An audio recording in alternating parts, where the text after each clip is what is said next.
Oh, shoot, we're 5 after. Oh, you're live. Hey. Hi, folks, welcome. Time flies. Here we are, Friday night. What is the date? May? Saturday. Huh? Saturday. What's Friday? Okay, Saturday. Where does the time go? Anyway, welcome. This is our bi-monthly live where I get to answer questions for you. You can ask them. We do this all in support of our Purple Heart Project. Soon to begin class number 34. Started this in 2016, Jake and I up in Niagara Falls, Ontario, as a thought that maybe we could do something to help combat wounded veterans, since it seemed to be so therapeutic for everybody working wood with hand tools. And it's grown now. Luther came on board, and a lot of others stepped up. And now we've had soldiers from 5 different countries: Ireland, Denmark, Australia, Canada, United States. And we've had over 220 wounded soldiers come to our through our program. And this year we've had 1 class, we'll have 5 more. So we bring in a total of 42 each year. We cover all their expenses, house them, feed them. Each vet takes home in US dollars about $4,000 worth of premium tools. And thanks to the Bench Brigade, which is something we started 5 years ago. It's hard to believe that's been 5 years. And that was started to provide these guys with a workbench so that they could continue at home what they were taught to do here. And we have delivered, we must be getting close to 200 benches. So that's awesome. And that's a volunteer organization. And yes, you can volunteer. So anyway, what we ask you to do is help us. And we need your help. What we would like you to do is register for a reoccurring payment. It doesn't matter what amount. It all adds up to help. We used to ask for just one-time donations, but that was a lot of work. And we could never track what we were going to, obviously we didn't know what we were going to get until we got it. So now with recurring payments, we know we have X number of dollars coming in each month to finance it. Last year's cost was $350,000 US. We've had recently received some very prestigious awards for our transparency. More than 90 cents on every dollar actually goes to the program. 97% of every dollar goes to the program. 3% is consumed in bookkeeping and accounting, which you have to do. We're a registered 501c3 in the United States, which means we can provide tax receipts, and we're also a, what are we in Canada? I have such a hard time. A registered charitable organization with Revenue Canada. So that means in both countries. Now, by the way, and Ken's not here, he's on, but we really need to push to help. We need more Canadian money because we have several Canadian soldiers coming this year. And this has been divided into 2 different corporations. One's in the United States, thepurpleheartproject.com, and then there's one in Canada. I don't know what's our website? It's .org in the States. Oh, it's .org, sorry. thepurpleheartproject.org. And we try to, the United States handles everybody. Canada, we should be able to stand on our own. But we're shy. We don't have enough to pay for our soldiers that we've got coming this year. So if you're a Canadian and you want to jump in the trenches with us, we're all aboard. Got some stuff I want to share with you tonight. Tonight's topic is sharpening, planes and chisels, I believe. So without further ado, fire one at me. All right, first one comes from Mark Espinoza in Santa Clara. Hi, Mark. It says, what are the best stone grits to use for different hardness of blades? I personally have never changed my stones because of the blade. I think it's a lot of talk about nothing. I know there's a company that came out with stones supposedly for this type of steel. If you can sharpen the blade and get it so that you cannot make it better, and you can do that in 32 seconds, then why would you bother doing anything else, meaning getting any other equipment? And that's what we've been doing, and we've been doing it for a long time, and we've taught a lot of other people to do it. So I'll just tell you my favorite stones. My finishing stone is a Shapton, none better, cannot top it. 16,000 grit Shapton for your finishing stone. It takes a total of the finishing process on my plain blade would be 10, and 3 and 3 is 16, and 3 is 19. 19 seconds each time I sharpen. And the 16,000 will just leave you a surface that cannot be improved with sandpaper. In fact, you can't even get as close with sandpaper. My starting stone is either a 500 or a 1,000 Shapton, or a diamond plate, a CBN grit on a 1,000 grit stone, but that's becoming harder and harder to supply. So there you go. Next one, Frick. Well, by the way, if you're a combat wounded vet that's on tonight and you've been to our class, meaning you're an alumni, I need you to give us a shout out because I have to address you specifically for an upcoming special alumni only class that we've got coming in the first week of October, an intermediate drawer making workshop that a friend of mine, John in Florida, is financing. So what a great opportunity, but you got to qualify, and I'm going to tell you more about that. Next, Frick, please. Next one comes from the chat, Craig Ambridge. Hey, Craig. I have a question for Rob. It looks like my diamond flattening plate has gone very slightly out of flat. Is it possible to reflatten it? Your diamond flattening plate? Are you talking about a Shapton or are you talking about a steel? I don't think it matters. It doesn't, yeah, because you can't do it. You can't do anything with either one, but I can't imagine it going out of flat. It may have worn in that area, but That would be really neat. I don't know if it's worn. Then if it's a Shapton and it's slow and it's not cutting very fast, you just have to clean it. There's a bunch of little grooves on there, and they fill up with slurry, and that really slows down the cutting. Soak it in water. I used to just pick it out because I just like doing that, picking out all the dry stuff out of there, and that'll give it some more life. If it's a diamond plate, If it's a steel plate. if it's a steel plate, then they have a life, and when their usable life is toast, it's toast. And you usually get about 4 or 5 years out of it before it goes, and it depends on what you're using it on too. So it's not it's not an indefinite usable stone, but it does give you quite a bit of serviceable life. So no, there's nothing you can do to revive it. Sorry. Next, Frick. This is from Darren in Toronto. Hey, Darren. Do you recommend using the Charlesworth ruler technique on blades for bevel up planes? Yeah.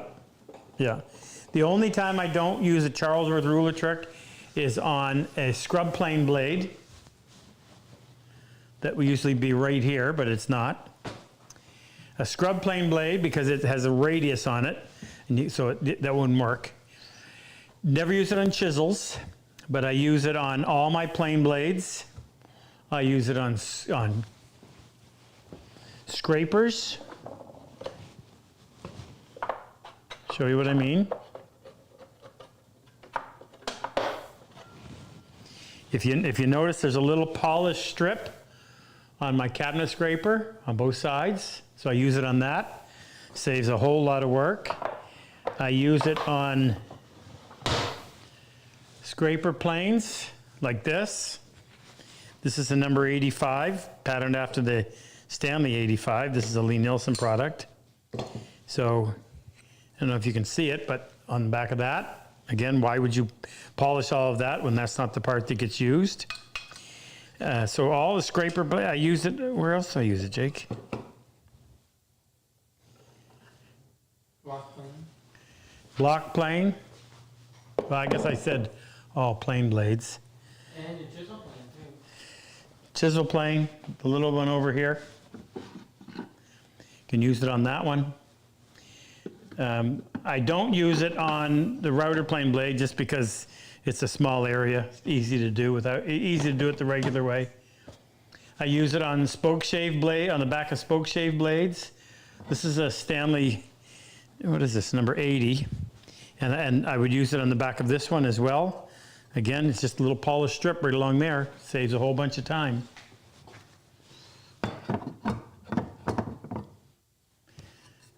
If I come up with another one during the night, I'll speak up. But that's all I can think of right now. Next, Rick. This is from the chat, Emmerich6442. Hi. What is the best way to resquare a rounded plane You want to turn blade? that light on, Jake? Oh, yeah. Sorry, say that again, please. What is the best way to resquare a rounded plane blade? The best way to square a rounded plane blade. Now, I'm not sure exactly what you mean, but I'll assume rounded this way. Maybe it's at a square, bench grinder. If the edge is rounded, meaning it's really terribly dull, then again, bench grinder. If you're asking something more specific than that, I'll get you to put it in the chat so Frick can pick up on it. So Jake, you want to turn this over here? This is a CBN wheel, so that's cubic, boron, nitrid. Think industrial diamond. And it's on this side, it's on this face, and there's a strip over here. The big advantage is it doesn't have to be shaped, which is what you have to do with regular wheel. It stays sharp a long time. It's a big, heavy, thick steel wheel, so it acts like it's a heat sink. So you can grind and grind and grind, and it never overheats. Or I should say, how can I say the phrase that better? Because you could overheat it. But I can typically grind the entire new bevel on this without ever having to dip it in water. And it's balanced, so when you put it on, you don't have to sit there and play around with it, try to get it to run true. Now this is loud, but I'll do this first. This is a one-way grinding jig. It's called the Wolverine. We sell it because it's, what? Well, we need further clarification. Further clarification on what? Well, Emmerich just said rounded as in made into a scrub plane blade. Oh, But I don't know what he means by resquaring it. well, bringing it back to being, so if somebody had taken a plane blade and turned it into a scrub plane, they took a regular blade and turned it into a scrub blade. So they've knocked off the corners and made a radius like that. So how would you fix that? Well, here's how I would do it. I've actually got one here that's got some rust on it. So if you try to reshape it like this, the problem is that you're always dealing with such a fine edge, and it is easy to burn.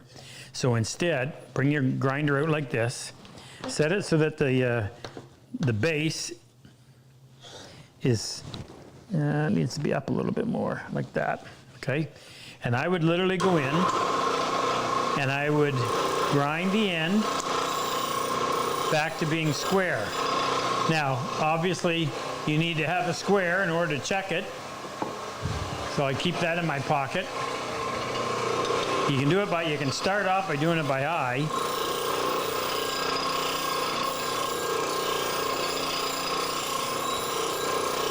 Now, this is not going to be a short process, by the way. And then I would check it with my square. Now I managed to keep that one pretty square, but if I didn't, I'd adjust it accordingly. Now, once you've brought it back to square, you've got a lot of material, but now you're going to work to the edge. Now you're going to work to a point instead of constantly working with a point, if that makes any sense. I hope it does. So then I would reposition this.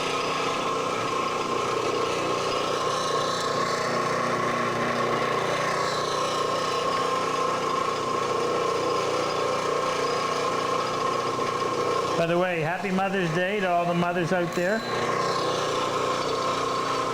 Now, once you've reestablished your primary bevel at 25 degrees, then you're just going to go in and you're going to grind and grind and grind until you bring this back to being a point.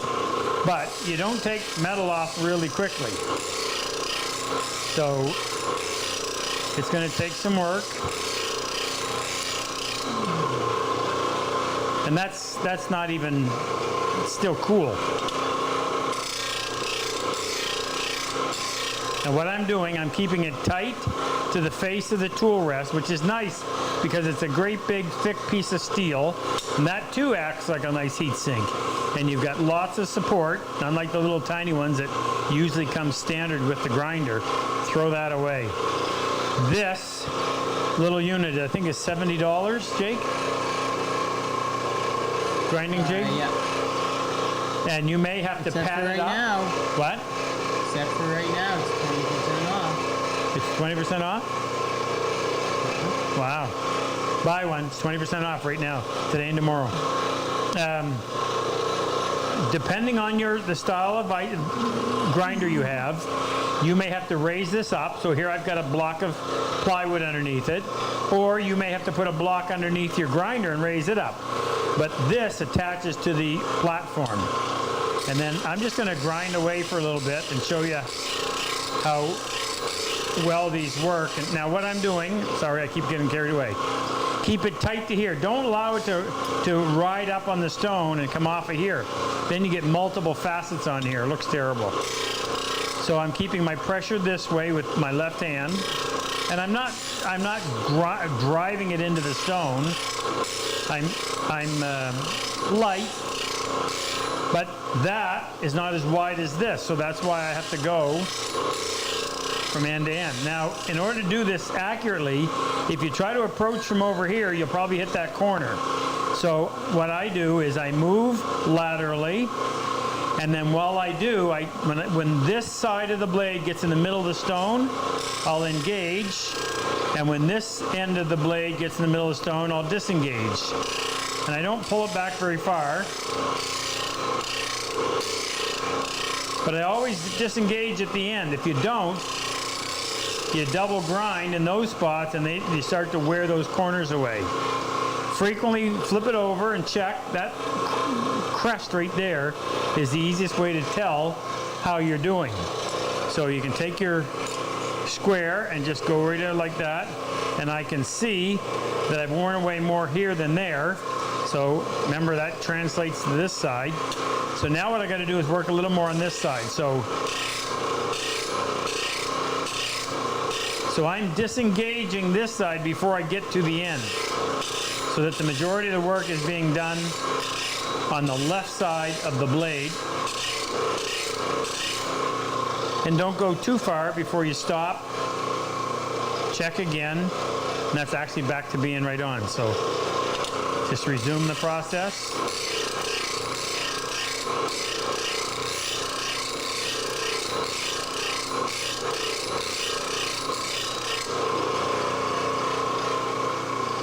Lukewarm.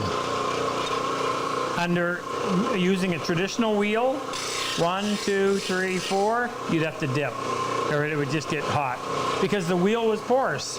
So the only place the heat went was out with the sparks and into the tool rest, and that usually wasn't enough to cool it down.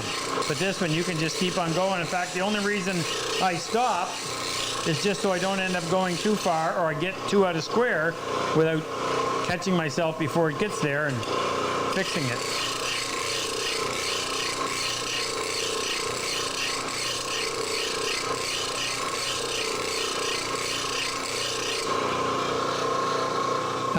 You can see I'm a long ways away from getting that back to being a point, but it's controllable and not nearly as likely to burn.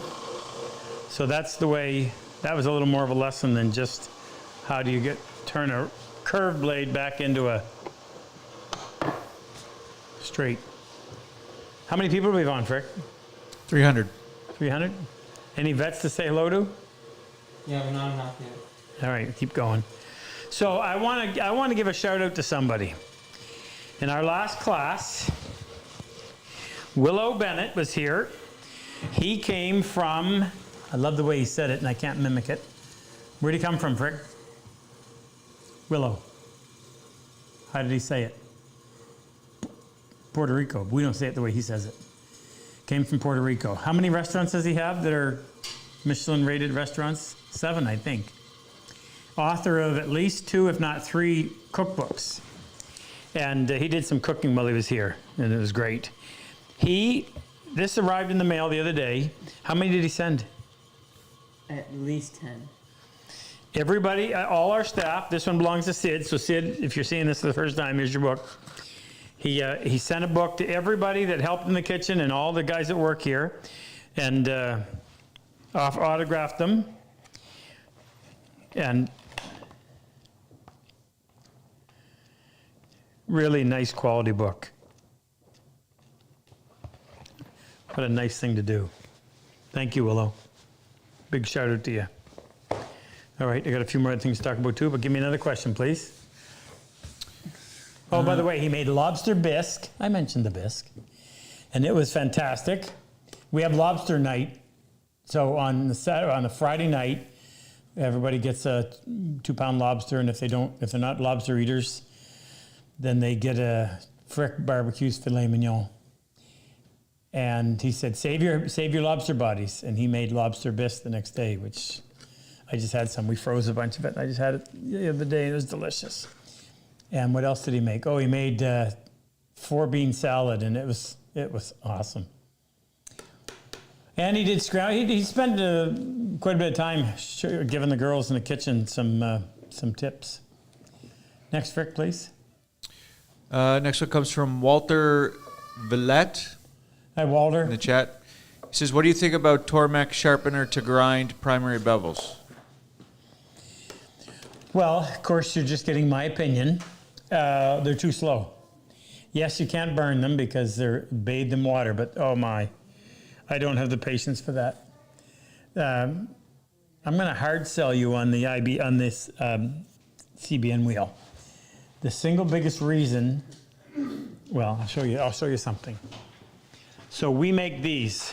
We grind them here in the shop. This is a half-line dovetail chisel. So we take an already tempered chisel and we grind it. Can they see well enough? Is that close enough? Frick, can we? Yeah, I can see it. You can see the shape of it? Yeah. Okay. So we used to do it on a regular grinding wheel. And we tried several to try to find a better one. The biggest pain was that your edge of your grinding wheel had to be really nice and sharp, so that when it got in there, it wasn't a round, it was a nice sharp corner. And how long would it take us, Jake, to do one, start to finish? Oh, 35 minutes for sure.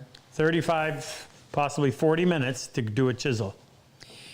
And then we found these wheels. They maintain their shape. Yes, they wear it eventually, but a lot of life. So you never have to balance them. You never have to do anything to them. You just turn them on and use them. And now we can do one of these chisels in how many minutes, Jake? 7 or 8, maybe 10 minutes. 7, possibly 10. So we went from 35 to 40 to 7 to 10 minutes.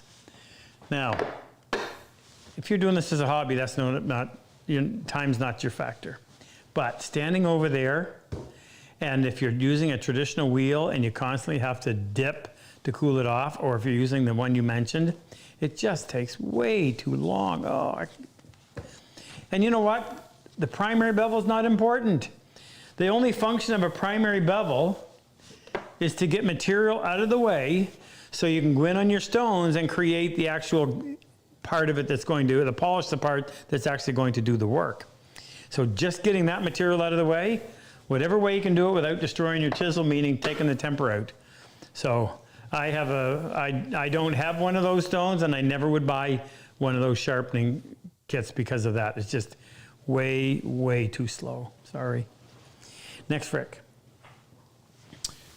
This is from Rick Merriman from Waynesboro, Virginia. Hi, Rick. How do you judge when a skew chisel for wood turning is sharp enough? Well, that's an interesting question because I would use my skew chisel on the lathe at this just primary bevel sharp, whereas I use my chisels that I'm going to use building furniture or my plane blades go up to 16,000 grit. The difference is under the lathe you've got power on your side. You're holding the chisel and that's powering by your tool. And most people don't finish right from the chisel. They're going to shape and then sand. He sent 17 cookbooks. He what? He sent 17 cookbooks. Oh, he sent 17. Wow. Willow. Is he on? No, Gina just told me. Oh, Gina told you. So, sorry, Frick. My train of thought got shot. Ask me that question again, please. How do you judge when a skew chisel for wood turning is sharp enough? Oh. How do I judge? Boys, the boys, how do I judge? I know how I do it. And I know. You get to a point where you know, you don't have to judge. But that doesn't help you if you're new to it. The best test for sharp is always at the lathe. Does it peel? Does it really cut nice and clean? But how do you determine that before? Well, you could take it and just see if it'll take shaving. If it'll peel off some of your fingernail, or just take it and use it on the edge of a piece of wood. Does it peel off a piece of wood? Same way you would a knife. I guess my point in all this telling you is they don't need to be as sharp as your bench chisels do, and they'll still work, and they'll still work quite well. Of course, the sharper they are, the better, but it's not like your bench plane. The sharper the better is noticeable. The sharper the better over there on the lathe, I'm pointing that way because that's where my lathe is not nearly as noticeable. So don't fret over it. Don't spend a ton of time with it. Hope that helps. Next, Frick. Okay. Do your plane? This is from Jim Sabatos in Tucson, Arizona. Hey, Jim. He says, do your plane blades have sharp corners, or are they rounded slightly so they don't cut into wide boards? If they are, how is that done? Okay, I'll show you. I will show you. Let's take my plane blade. So this is my 5.5. And in case you don't know those numbers, the 5.5 is a jack plane. It's a 5.5 because of its length and the width of its blade. So the blade on the 5.5 now is 2 3/8 inch. It used to be 2 1/4, but that ended in 1939, I think. Stanley made that change. Jake? Yes. My measuring tape was over there. Do you know where it went? The plane is almost 15 inches long. So here's my plane blade. I'm going to show you how I sharpen it, and then I'm going to show you in particular how I address the corners. So the answer to your question is, I feather the corners, which means I make it so that when I'm planing a wide piece, we don't end up with plane tracks.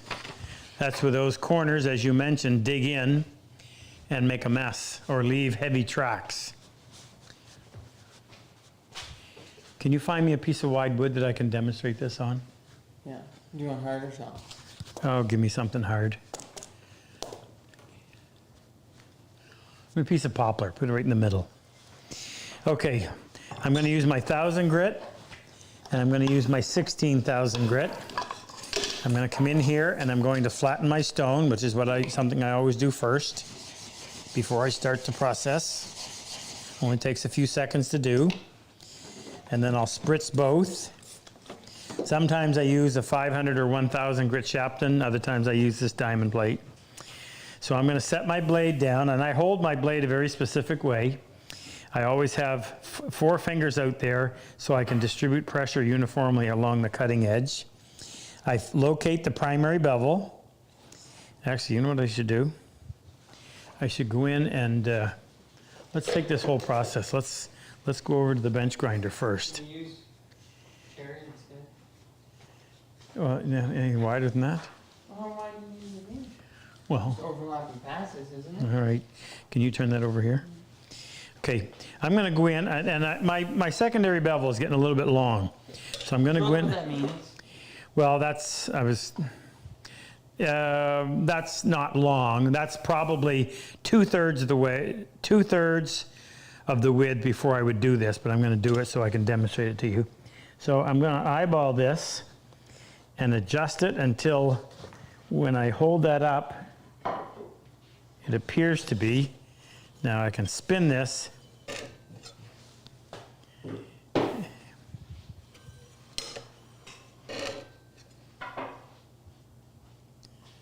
Usually I can get a little bit of a mark on there.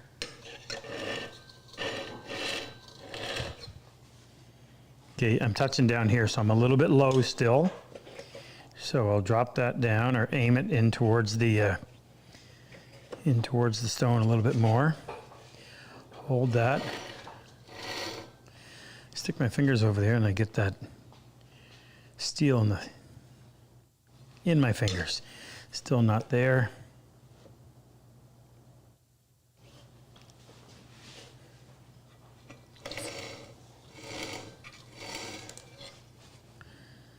Okay, so I'm making contact right there, that's close.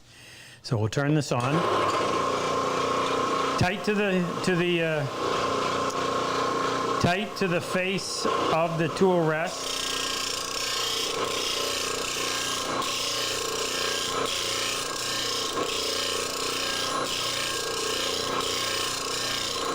Now, there's no reason to grind all the way through. I know that my cutting edge is nice and straight because I've been using it.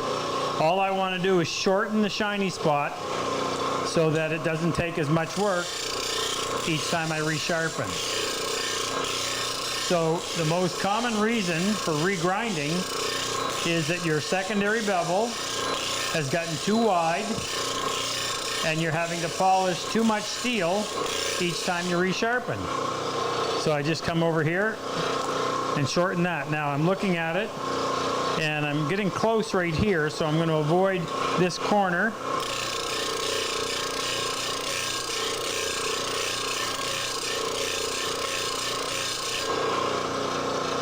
Okay, so if you can see that, and this is not even warm. So what I've done is I've effectively shortened my secondary bevel. Now I'm going to come over here.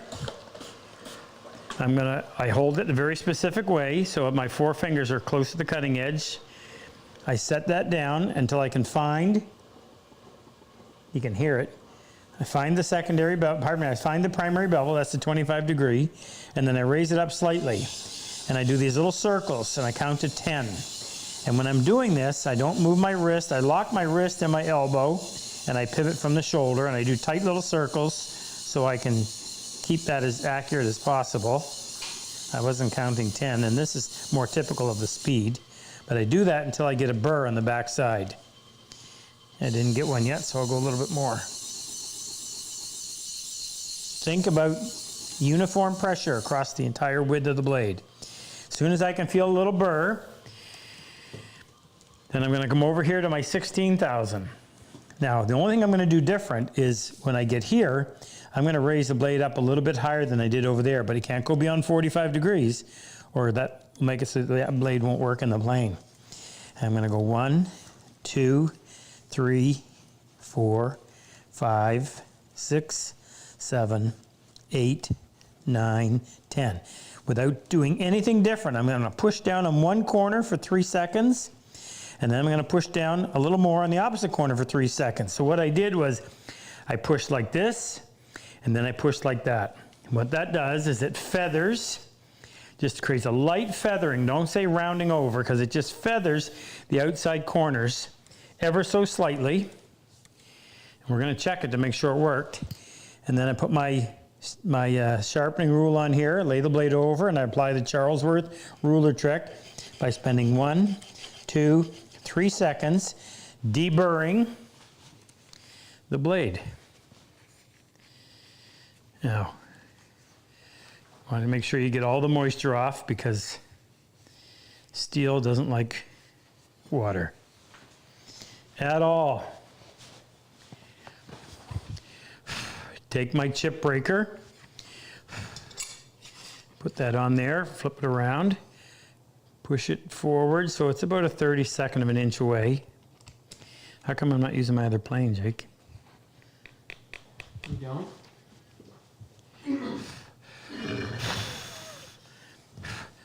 Blade goes down. You want to make sure the blade lays nice and flat on the face of the frog. You want the yoke to come up into, engage in the chip breaker, and you want to make sure, there, that lateral adjustment lever, that's the little bearing on the end of this rod, goes into that long slot in the blade. Then you put your lever cap on, push that down, cock it, up against the light colored background. Now I can see the blade, so I'm going to use my lateral adjustment lever to get that blade parallel to the sole. Wipe it clean one way, and then I'm going to retract the blade by pulling it all the way in. I'm going to use my magic wax, which is magically disappeared. How come I can never find that? I got 15 of them.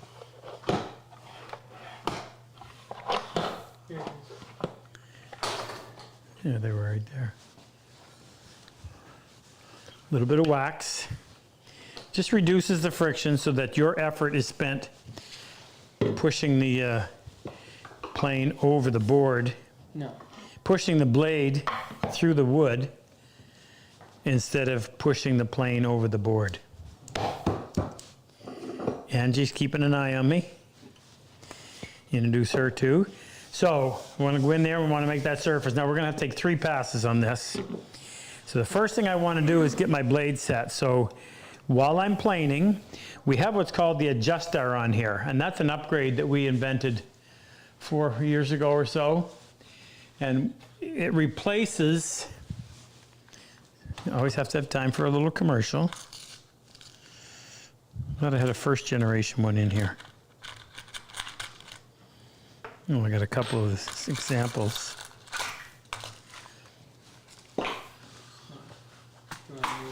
Huh? Yeah.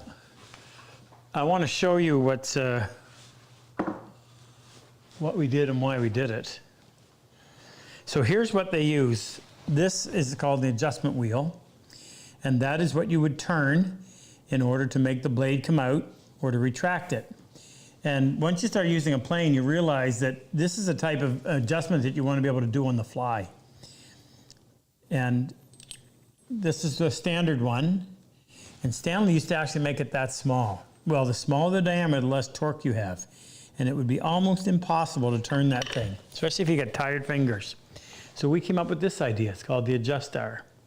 It's a 5-spoke wheel, gives you all kinds of leverage, and now you don't even think about it anymore because it's just so easy to do. So while I'm planing, I'm advancing the blade slightly, just a little bit at a time, wanting to see where the first bit of shaving is going to appear.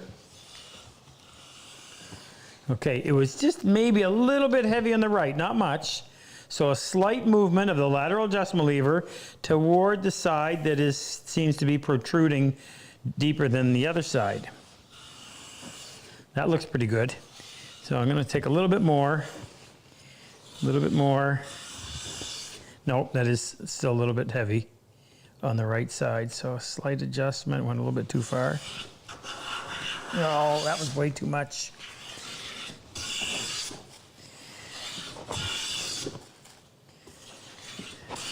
Way too much. Retract it. Still too much.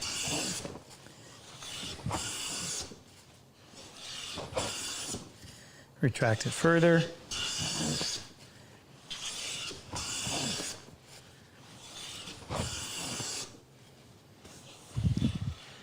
And retract it further. A little wax. Now we don't want to have any plane tracks, so I'm going to take a pass and I'm going to feel for, if I can find it. If I can't, then I'm just going to overlap what I just did, and then overlap on the other side. And once I have improved my surface, I've gotten rid of all the mill marks, then I'm going to go in, I'm going to retract the blade even more, and I'm going to work to perfect the surface. So I will take care of any slight overlap marks, plane tracks, until I can no longer feel them. And my shaving should be coming off without distinct edges. And that's what the little feathering does. Now I'm going to go side to side and see if I can.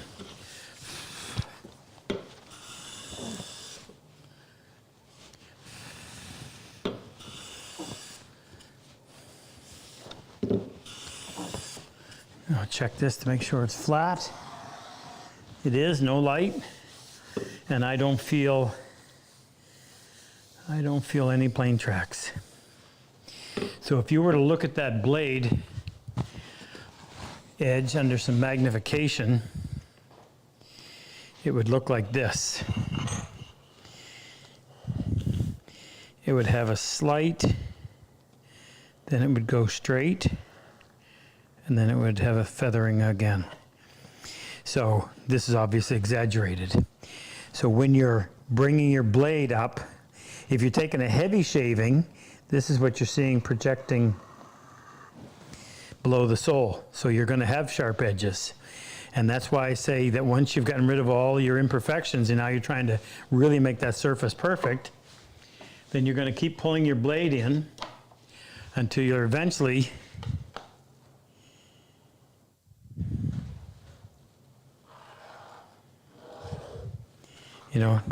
now what you're seeing, you see blade, but then it just disappears. And you see blade over here, and then it just disappears. And it's at that point where you can have overlap marks, and you don't feel them. They're just not there. And that's when you say, job done.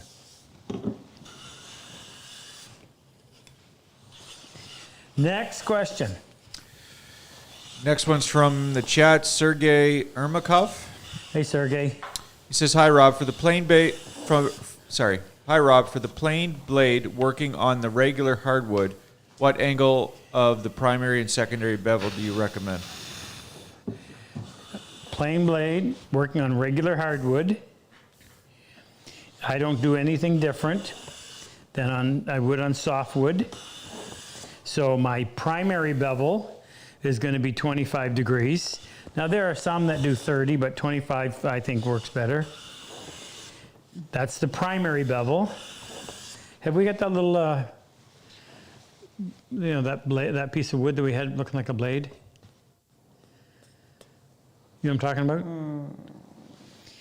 Primary bevel 25. Yeah. Secondary bevel. And the purpose of the secondary bevel is to straighten the edge.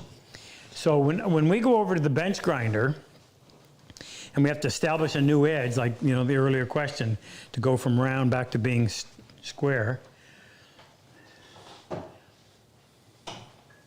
Cute. The primary, this primary bevel is, you're never going to get it perfect, perfectly straight, right? It's never going to be straight across the end.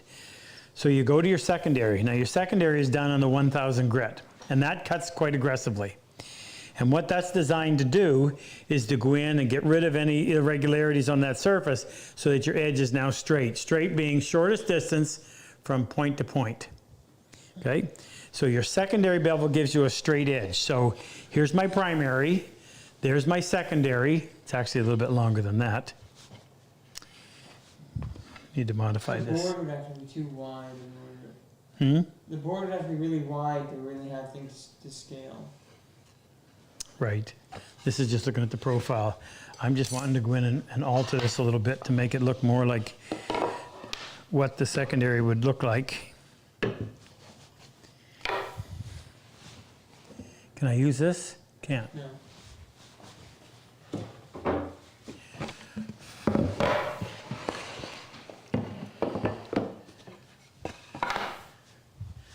I'm going to grab my grip.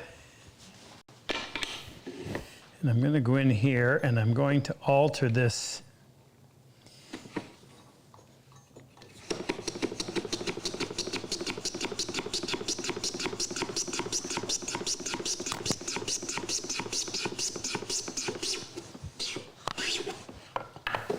And then I'm going to alter this.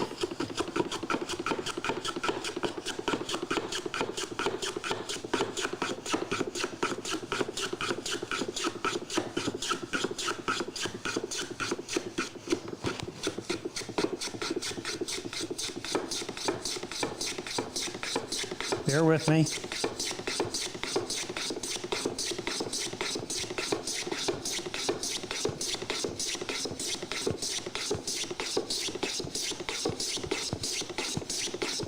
Almost there.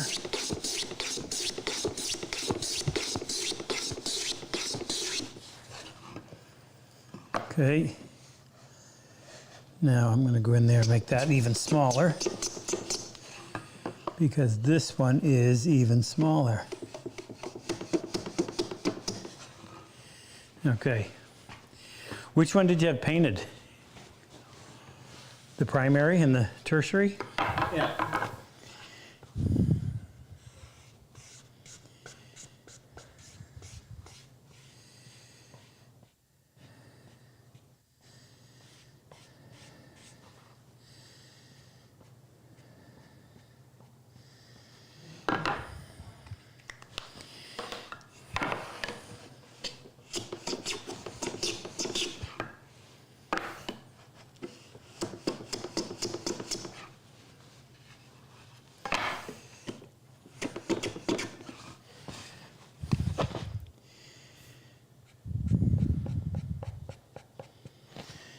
Okay. So, primary bevel, 25 degrees. Then you go in, you set that down on the stone, and you raise it up just a little bit. And all you're doing is you're just raising it up enough so that you're not having to touch all this. You just want to work out here on the edge. So you're going to raise it up, and then you're going to go in and you're going to use the secondary bevel and the 1000 grit to get that edge straight. Why? Because I don't want to have to spend any great amount of time on my final stone, the 16,000. And the 16,000 hones beautifully, but it's very, very slow. If you got to take a lot of material, you're going to be there all night.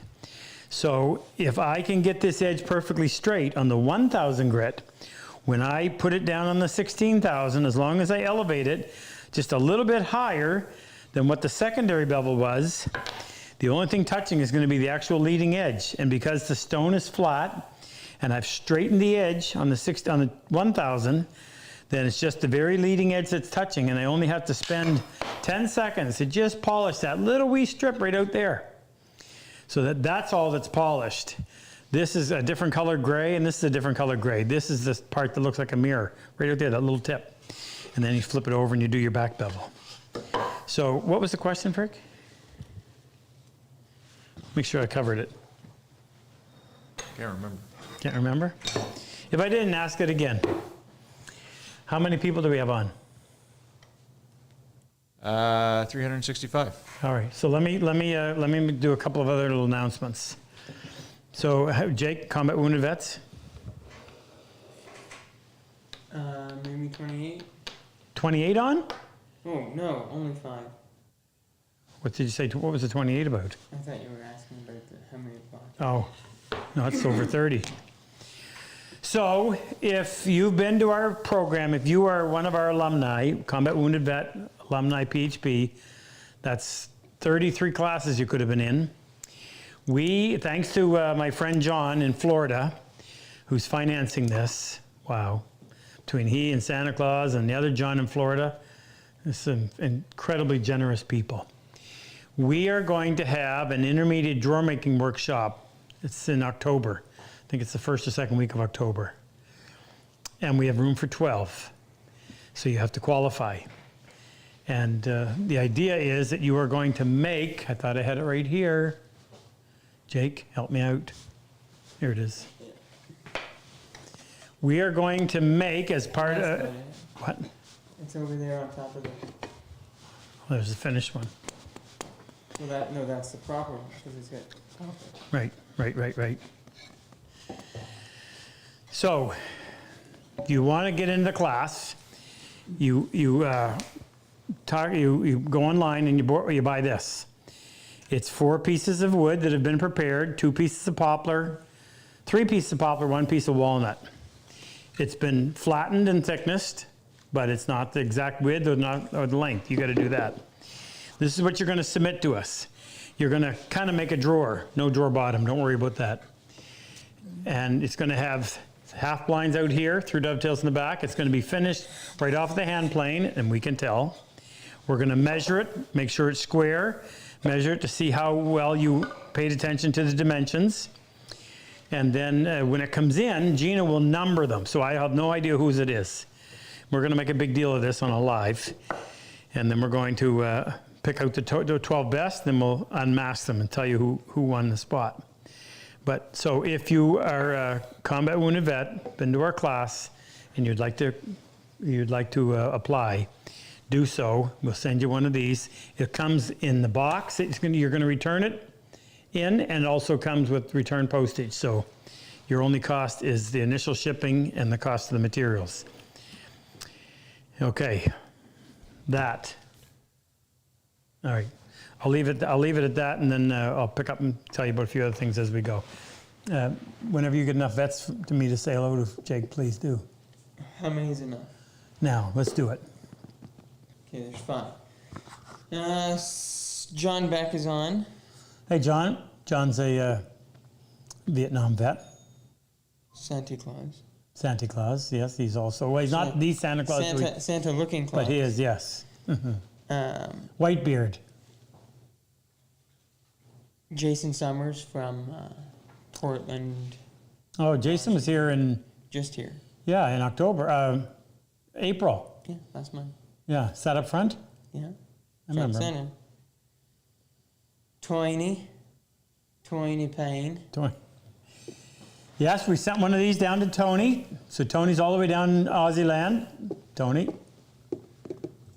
Michael Miller. Mike, and his daughter Tori came the next year. Howdy, Mike. And Goldeneye. Who? Goldeneye. Jim. Jim is down in not Nashville. Where's Jim? Clarksville? Yeah.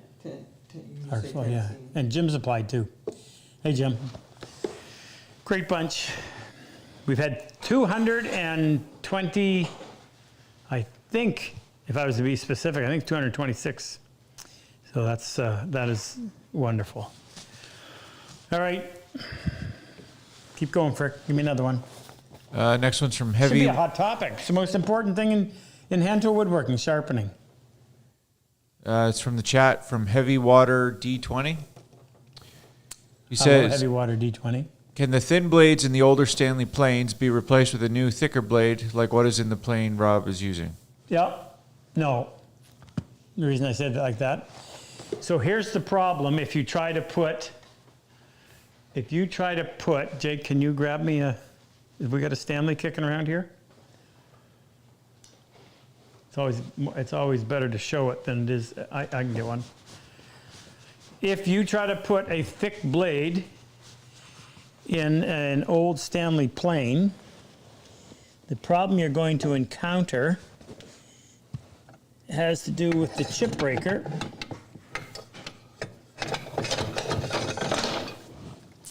Oh shoot, I got the body, I don't have the blade. There's one, I got it. All right, you're gonna get to actually see it. So, why do I have this, Jake? Why is this all stripped down? I don't know. So this is a 4.5. Last patent date on this one was 1902.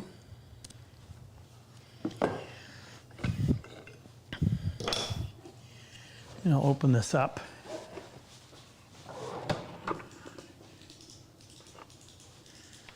What'd you have for supper, Frick?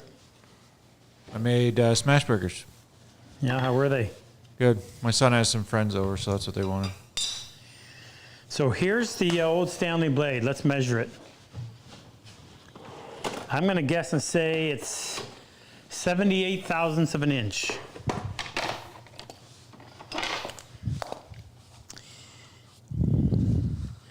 I was wrong. It's 81 thou. So they usually were anywhere from 75 to 85 thou. This is the yoke right here. Remember? We talked about that earlier. And the yoke, oh shoot, Jake, there's no pin in this. Come on. Oh, Did you take that out? I could have put that. Well, I gotta. It's missing the pin that holds the yoke in place. I'll put that in there. Okay, so you spin this. The chip breaker sits on top of the blade. That yoke has to get through the blade to engage that slot. And then when you turn this, it'll push the blade out for a thicker shaving or pull it back in for a thinner shaving. And there's a range there that you want to be able to have. So if you put a thick blade like this in here, you may have to open the throat up a little bit. It's not a big deal. But here's the problem. Because the blade is so thick, the yoke barely reaches that slot. If it does reach it, it only gives you a little bit of movement and then it pops out. And only gives you a little bit of retracting and then it pops out. So you only get this much range instead of this much range. So back in 2008, I came up with this idea. And it is, here's what we did. We took the chip breaker and we welded two little tabs on the side of the yoke, of the hole. So now when you put the thick blade in, those little tabs go down into the slot like that. And now this short yoke will reach the tabs and it gives you your full range of motion. Now we will have these available again. They've been out of stock for a long, long time, but they're back in production. As soon as we get them, we'll let you know. But what that allows you to do is to put a nice thick blade in that old Stanley plane, and the thick blade alone will do the biggest, make the biggest improvement. Now that blade is 80, what do we say, 82 thou? This blade should register 125, let's check it. No, sorry, 120. And we'll also have blades that are even thicker than that. And these ones register, should be 140. No, sorry, 130. I'm really off tonight. You get my fingers recalibrated. Here's one that's, I'm pretty sure this one is going to come in at 140. Oh, 155. So big thick blades become, you can actually put in these planes once you have that modified chip breaker. And the other thing is, as I mentioned, you may have to go in and open up the throat. And if you do that, you file the forward edge just enough to make it so that the blade can project. You want it nice and clean, nice and straight. It's not that difficult. I've got videos on how to do it. It's on YouTube. Okay. Next, Frick. This one comes from Derek Robertson in the chat. Derek? Yep. Hey, Derek. Says, what is a good height for the sharpening station in relation to your body, waist height or higher? Okay, well, let me show you. So this is mine. How tall am I? I'm 5'8". I'm 5'8", and there's my knee. So I'm the top of this. It's above my kneecap. Now we're gonna have to put some sort of not safe Disclaimer? for work content. Yeah. Pulled your shorts up a little too high there. So, or if you want to do it this way, when I'm standing beside there, my fingertips just about touch the top of it. But there's a difference, right? Because this is a little bit lower. So somewhere below my fingertips be the height. And that may be good. Why the reasoning for that? Well, number one, if you're leaning over the stone as opposed to having up here on your bench, then you can do that motion and you can pivot from your shoulder. If you're up here, you're pivoting from your wrist. Farther away you get your pivot point, the easier it is to maintain that angle. The other thing is it allows you to rock heel and toe over your stone while you're doing it. So again, you're not up here moving this at the same time you're trying to do this, which some people find very difficult to do. That's that. That's a simple one. Next. Are you running dry, Frick? Well, actually, Luther's answering most of them. Well, tell him to stop answering them. We need questions to deal with. Oh, wait. Actually, he's given me some. Just give me 1 second.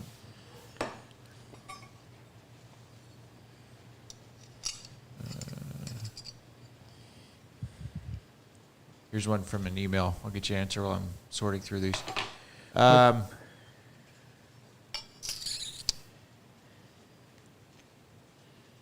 Areas. This one's from Roy G. in Newfoundland. Hey, Roy. Does Rob consider, can Rob consider explaining grain direction as it relates to planing and chiseling? Explain grain direction as it relates to planing and chiseling. Well, we'll use our tried and tested analogy of the cat. So if you're patting a cat, you start at the head and you follow the way the hair lies and the cat stays around and she purrs. If you start at the tail and started going up towards the head, the cat would leave and she'd probably snarl at you. So you want to keep the cat happy.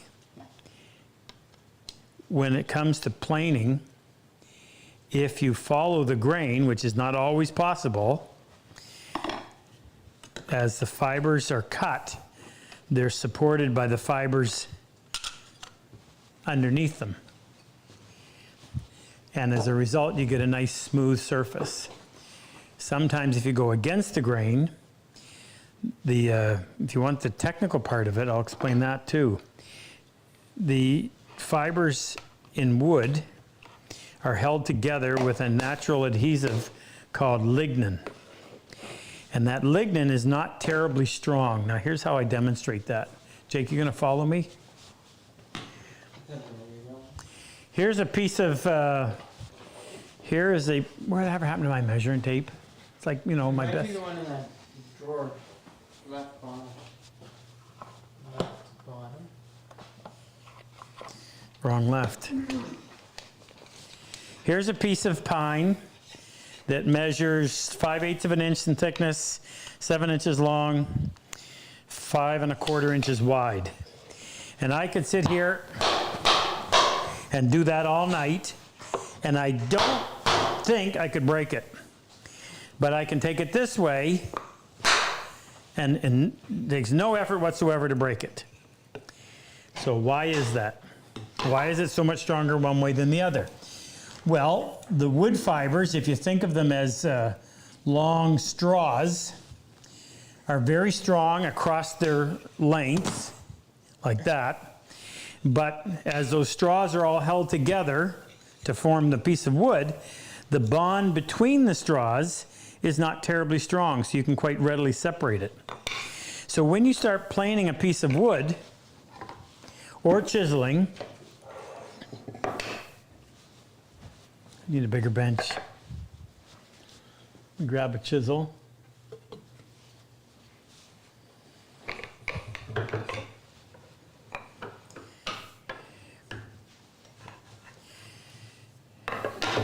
Can they see me, Jake? I'm depending on you. If I'm planing like this, where I'm actually, I'm going to hold it up like this. I'm going, you know, the fibers are laying One on top of another. Fibers are laying like this. So I'm essentially going with the grain. I'm able to get a nice clean cut.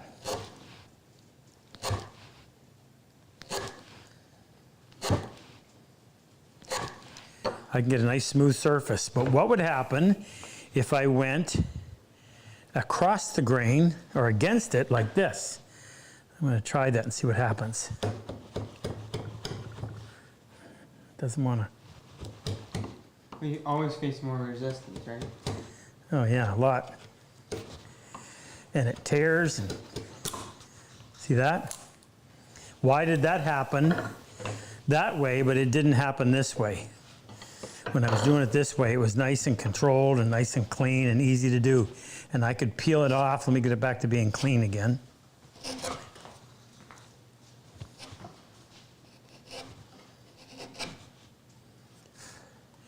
With relative ease, I can peel off and get a nice clean surface.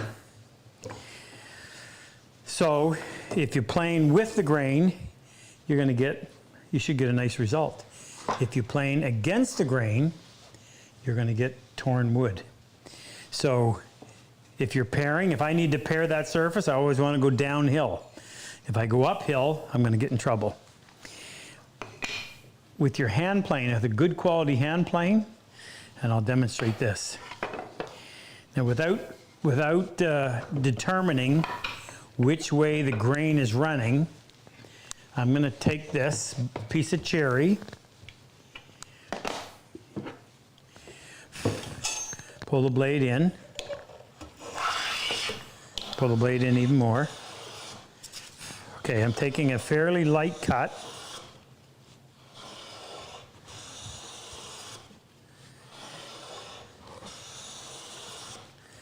Nice and smooth. Turn it around. And as long as I have a sharp blade and a nice and a nice light cut, I can probably get just as good a surface, even though in one direction or the other I was going against the grain. I still get a nice clean cut. Now, that'll change as soon as you go to a heavy cut. That'll change if your blade dulls. You can help control it even further by closing the throat. That's the gap where the shaving comes out. If you get that tight, I mean tight to the point where it's just enough room for the shaving to come out, then you can plane against the grain. Why would you plane against the grain? Well, sometimes you're going to pick up a piece of wood where there is no distinct grain direction. It's up and down and all over the place. And under those circumstances, you have to do something with the tool to prevent tear out. And those three things are it. Number one is sharpness, number two is the amount of projection, and number three is how tight is the throat. Now, can you answer the question? Can you ask me the question again, Frick? I get going and I forget whether or not I actually answered it the way you wanted. He just said, would you consider explaining the grain direction as it relates to planing and chiseling? Okay. Did I get that? I think we did. Okay, go on, next. Next is from the chat, Dasuki Photography. Howdy. He says, hello from Fredericton. From Fredericton. How do you sharpen hand router planes as they come as 90 degrees, either straight blade edge or V-point ones? How do you sand hand router planes? Well, this is the router plane that he's talking about. Now, I've added the base. So if I want to sharpen this, I've got to take the blade out.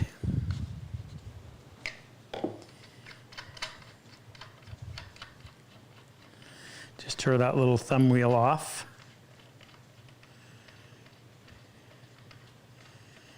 I got to pull the cutter out through the bottom.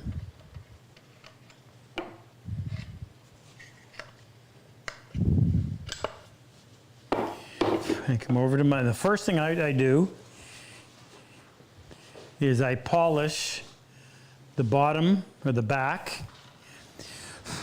And sometimes these things have a tendency to vibrate when you're doing it, so I find it easier just to pull as opposed to pushing. And I keep my finger, I put the pressure down here really low and just drag that like that. So I would have started over here and worked my way through until I finished stone. Now I didn't do it on the one because I've already got mine done. So once the back of the blade looks like that, then I'm going to put my beginning stone, 1000 grit, And this is the primary bevel. I'm going to set it on the primary bevel. Now I'm working over here, so I got clearance because this is sitting down below. And I'll raise it up just slightly. And little wee short strokes, my left middle finger is applying even pressure. And I'll do that until I can detect a slight burr on the back side. So I've created, what you can see is a secondary bevel. And then I'm going to come over to my finishing stone, my 16,000. Now, this one I've got to move over because I'm bumping the table. So I'm going to do it right, same thing. Find the primary, raise up a little bit higher than I did with that first stone. And I'll go in. I'm creating what we call a third or a tertiary bevel. Doesn't take that much work. And then as a final, I'm just going to remove the burr by dragging it back on the 16,000, the finishing stone. And when you're done, you should have a little highly polished strip right out there, meeting a nicely polished back. And now that will cut well. And you typically don't use this tool to cut so much wood that you're going to have to sharpen this more than, I'd be surprised if you had to do it more than once a year. And then put it back in place, and you're good to go. And you can do this. You do it the same way with the small ones. Now they also come with a spear point, and that's going to be a little more difficult. Any idea where it is, Jake? There it is.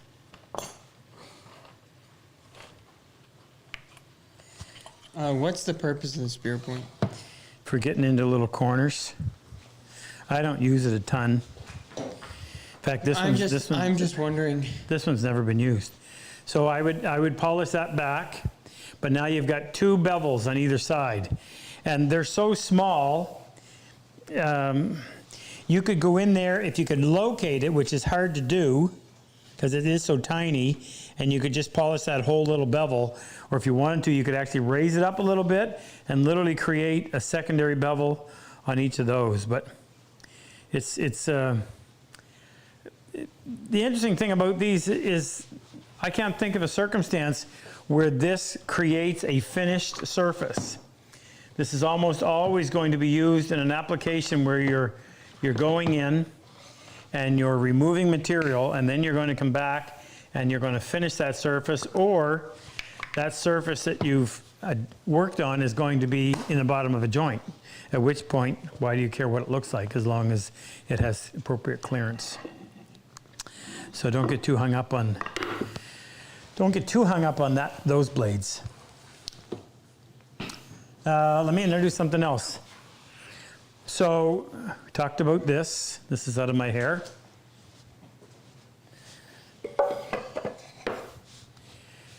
I want to talk to you about this. This is something we're just about to release. So I don't remember where the suggestion came from, but probably 4 or 5 months ago, we started offering dovetail practice wood. People were always asking me, where do you get northern white pine? Is it anything like southern yellow pine? No. So northern white pine is highly prized for doors and windows, and it's just a really, really nice wood to work. So what we do is we mill it to 5/8 of an inch in thickness, so it's flat, square edges, square ends. You get 6 pieces in there that you can practice dovetails with. You can literally take it out of the package and go right to work. And if you're sawing, assembling, and then cutting it off, you get a lot of dovetails out of that. Well, then somebody asked, well, Rob, what about half blinds? I said, okay, well, we can do that too. So this is a new one. So this is going to be 3 pieces of 13/16 walnut and 3 pieces of 7/16 poplar. And that will allow you to go in and practice your half blinds, just like this. And that's mimicking a drawer, right? I always like to keep my drawer sides as thin as possible. Makes the drawer nice and light. If you've got a dovetail front and back, it'll compensate for the thin side, nice and strong. No worries. So these are all done up. Brandon did them up, and they're all packaged and ready to go. As soon as I hit the website, you'll be able to get them. So if you've been looking for wood to be able to practice, or if you live in an area where you don't have access to machinery in order to be able to cut that stuff up, we'll do it for you. And I got 2 things left, and I'll save that for a little bit later. Next, Frick. This one's from Anthony Elder in the chat. Hey, Anthony. He said, "Your Shapton stone, what do you do to maintain it to make sure it's still cutting the metal as it should?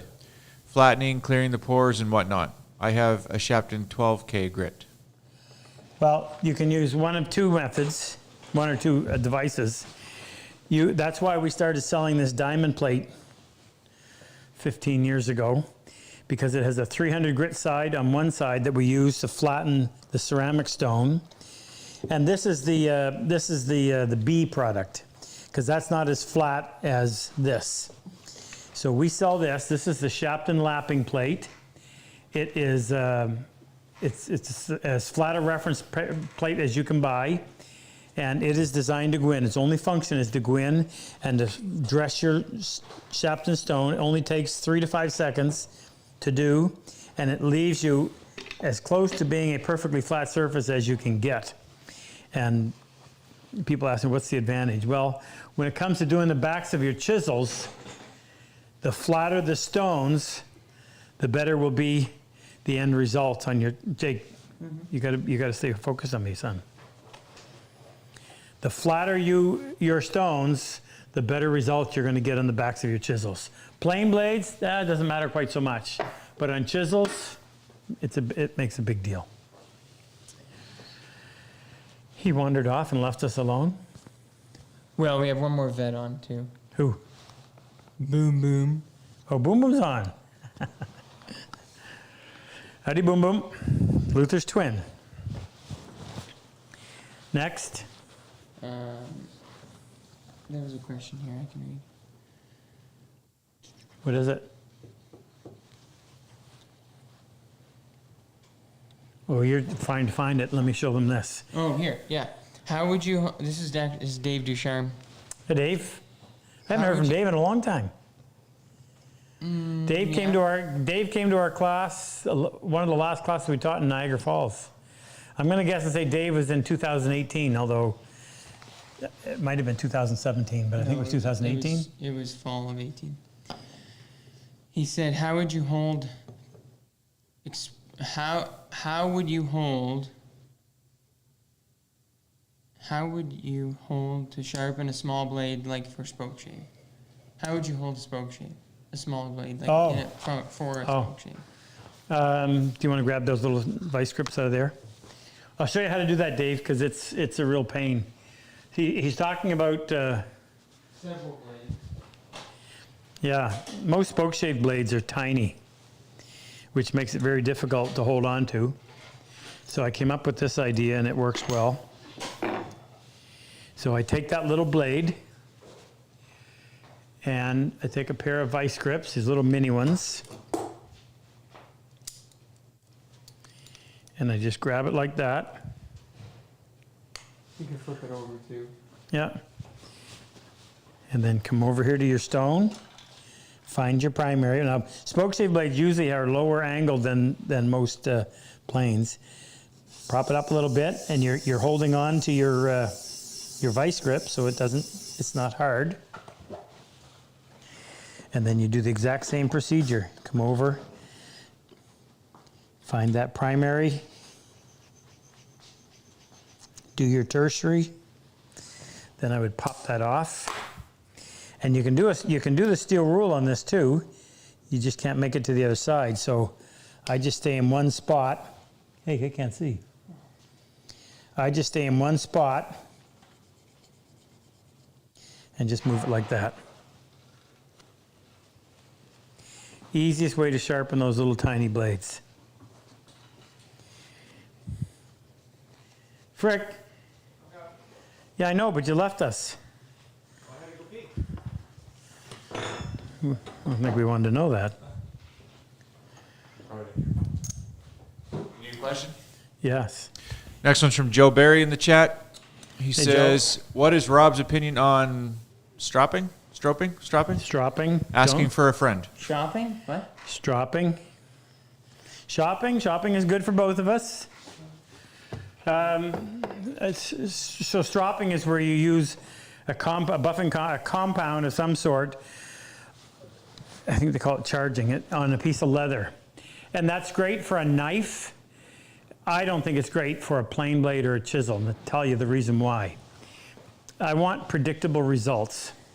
I want my plane blade or my chisel to perform exactly what I mean. When I say predictable results, I'll give you this. This is the best example I can give you. If that back of that chisel is flat, then I know that when I set it,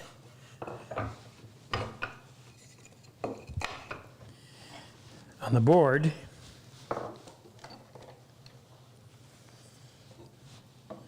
I know that what I need to do in order to get it to engage. If it's not flat, in order for me to pick up a shaving, I've got to start lifting. At this point, I don't have any reference now on the board other than the cutting edge. But if it's flat, I can go through there and I can pick up the slightest of shaving and I have tons of control because I know it's predictable. So, my plane blade. If you strop, you're rounding over that edge. I want my edge to be straight from here to here with the exception of the feathering.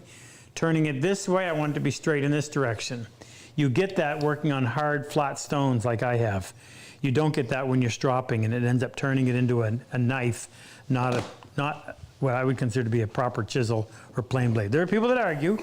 Now, Chris Pye strops all of his carving chisels, but they're used differently than a plane blade or a bench chisel.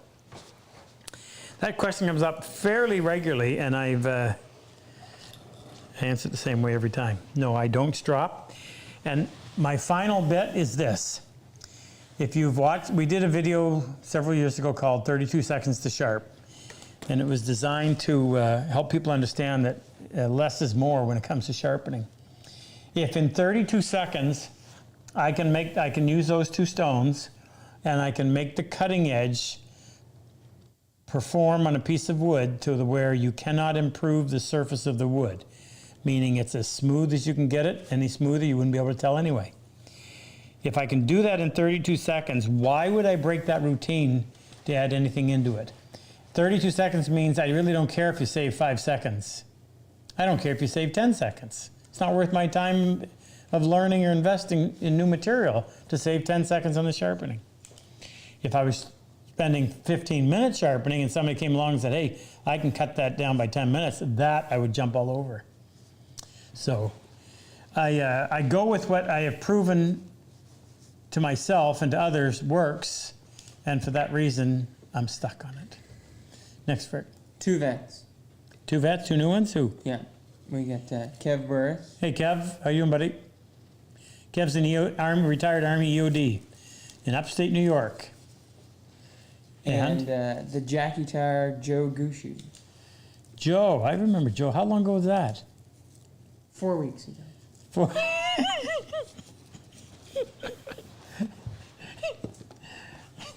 Time flies, Joe. Welcome, gentlemen. So if you didn't hear me and you haven't applied for the drawer making workshop, do so. Check it out on the site. By the way, I didn't tell you the deadline. June 30th is the deadline to have your entrance submitted so you can be considered. I want to show you this before it gets too late. So I watched saw this YouTube clip, short one, I don't know, a month ago, and it was on a Diddy box, and I'd never heard of that before. So I called my friend Andrew, who is a retired Canadian Army forward observer, and Andrew had never heard of it before. Talked to other couple guys, and they hadn't heard of it before. So it was a Navy thing, and sailors didn't have a whole lot of personal space. And Jeff O'Connor, a friend of mine, actually dug into this and found out that this one that was featured was actually of German origin, and it was from the U-boats, where they had even less space. So it was a lockable box that a sailor would be given to keep his personal stuff in. And what captured my attention, anytime I see a dovetail, it's like zzz, tractor beam. And I saw this box, I said, oh, isn't that cool? Wouldn't that be fun to build? It has a sliding lid on the top. Now I haven't finished part of it, but there's this metal tongue. This one's not metal, it's actually made out of wood. The metal tongue sticks out the other end, and you would put a lock on there, and that's how you would maintain your privacy. The lid came off, and I made it as close to exact how I saw it. The top corners were reinforced, so Willie made these for me with the, what gauge metal was that, Jake? He didn't tell me, but it was thin. Thin. And it was nailed on just to help strengthen the corners. The bottom was screwed on, so it didn't need support because those screws would keep those corners strong. And I guess that'd be in 5/8 inch, and it was, I think Jeff actually found the dimensions for me, so it was 11 by 6 1/4, and it was 5.5 inches tall. And that was, now that tongue has to be fastened onto here, but it's got to be set in, or else I have to dig a deeper hole in there. But anyway, I thought, I'm trying to figure out a way we can incorporate that with our alumni vets so that they can build something like that. I thought it would be a great keepsake for ex-military or military families where they could keep mementos from their loved one's service. And it's got Willie's fingerprints all over it, Willie, if you're watching. All right, next. Next one's from Roy Gillard. Hi, Roy. He says, hey again, my dad used to strop and to freshen up a blade edge. Is this any benefit in your sharp? Okay, did we already discuss that? Yeah, we did. Okay. Dave Ducharme in the chat, he said, We Rob. already did, Dave. Jake read Come on, that I one. got you covered for you. Well, okay, In that the was- meantime, wasn't bad. Charlie Morales is here. Hey, Charlie. Charlie was, Charlie? Yeah. Charlie's right behind me. So Charlie was here, class 27, April last year. And Charlie had suffered multiple TBIs and pulled off an incredible dovetail, ended up on my wall. Way to go, Charlie. Good to have you here. Anybody else? Gary Coyne in the chat. Hi, Gary. Does Rob have a way to sharpen the narrow 1/16 router plane blades? 1/16 router plane blades? Apparently, it's a Canadian brand product. A 16th? Well, here, I've got a 16th inch. I've got a 16th inch chisel that Willie makes us on purpose. And if I was sharpening that, I would actually take the handle off. So this is as close as I can do for you. Now the problem, Jake, gotta follow me. The problem with sharpening something this size is you don't have any reference surface. So it's gonna be really easy to get it at a square just because of that. So I can find the primary bevel easy enough. And what I would do is I would do very, very short strokes. Very short, moving sideways with each stroke, but very little. Do that until you can detect the burr on the back side. And flip it over and look. I would prefer to have my enhanced vision.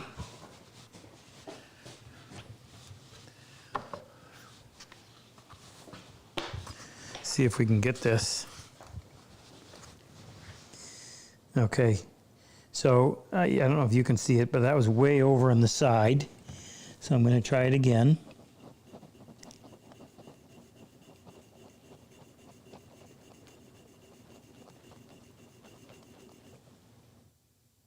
That's better. That's better, but not quite. I'm still favoring the left side, so I'm going to go, and I'm purposely leaning a little bit on the right.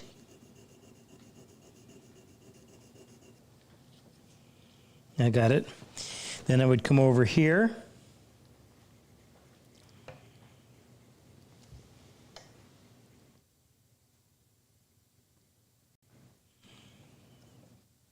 Get that polished, and then, now we were smart about this. We make our skinny chisels out of a 1/4-inch chisel. So when you lay it down like that, imagine trying to balance this on that little thing.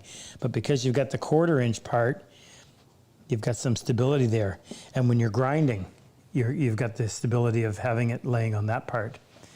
So I don't know how, I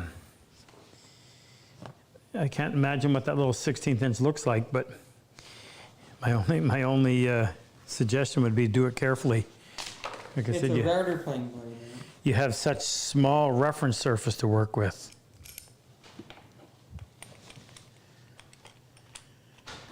Next. Parker. Oh, by the way, my son Bo was discharged from the hospital. Don't read too much into that. He still has a long way to go. Yesterday, and he's now residing on the other side of that wall. So we built, during the illegal lockdowns that we had to endure, I had 4 businesses I used to rent to, and they went out of business as a result of that. So we needed space to keep the vets when they were here. So we gutted them and turned them into 4 rooms. We Airbnb them when we're not using them for the class. And the first one, we made a wheelchair accessible. So it was a shower that you could wheel into, bigger room. So that's where Bo moved in. So one of us sleeps with him, or sleeps in the room with him every night. And then we've got, insurance is paying for someone to come 11 hours out of every day. So starting tomorrow night, someone will come in at 11 o'clock at night and be in the room. We will too, but we'll be sleeping till 10 o'clock the next morning because he has to be turned every 2 hours so to control the bed source. But he's on the mend. Next, Rick. And thank you for your support and prayers. Appreciate it. Just a comment that Luther wanted me to read. It's from Bart Anderson in the chat. He said, I might suggest that Rob encourages people to practice, and not give up on getting a perfect edge. I became frustrated, but I didn't give up, and I finally got it, and it's very rewarding. Yeah, good. And I'll add to that. People, I get asked questions like this a lot, and I tell them, and it always comes off sounding like a sales pitch, but you can take that whatever way you want. If you practice what I do with the same material that I do it with, then your result sooner or later is going to be the same as mine. If you're using my technique and you're using it on your grandfather's old dish, once known as a stone, and you're wondering why it doesn't work, there's probably a good reason. I like to use stones that cut really fast. The reason is that's less time that I have to hold that angle. I like stones that cut and bring it to a huge polish, a high polish, because for the time I spend, I want to get the very best. My number one target when I sharpen is to get the very best edge possible. Number 2 is get it as quickly as possible.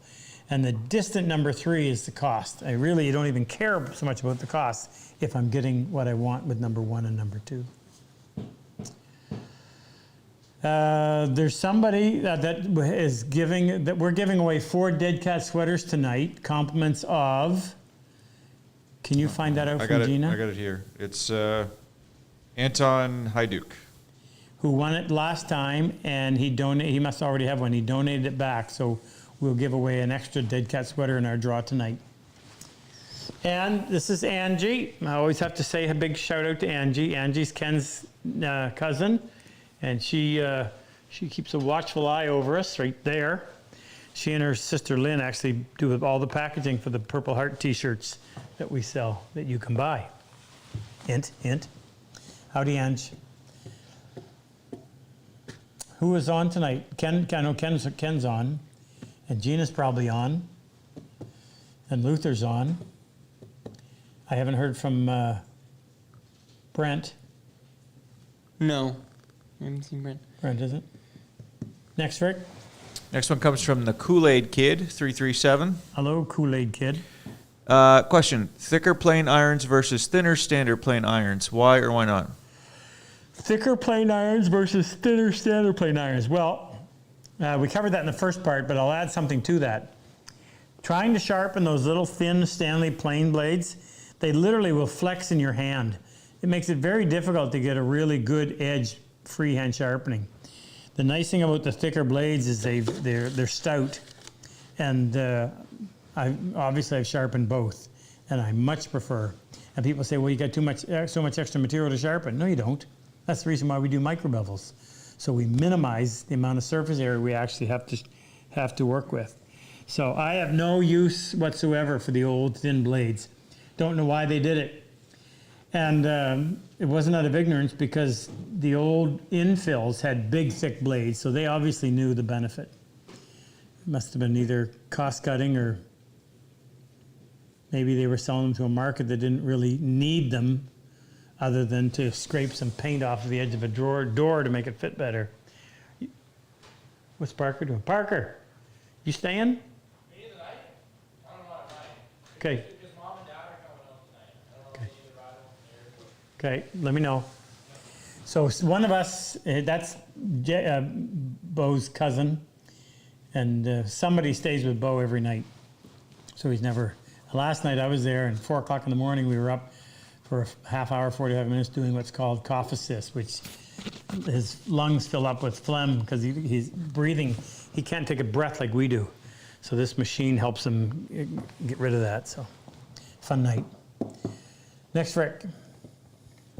Next question is from Jeff Schnabb. Hey, Jeff. Or Shanab, sorry. Would using a wider chisel as a portable reference guide help when sharpening the tiny, narrow chisels? Then sharpen the wide one last. Jake? Well, I think he's talking about like holding. Oh, you mean one on top of the other? I think, which would only work in some situations because some chisels are tapered. But using it as a means, almost like an angle trainer kind of deal, to keep it square versus. Possibly. I haven't tried that. So I think did he say chisel? Yep. So if you have IBC chisels, this is a design that we came up with in 2013, I think, where you could take your chisel apart.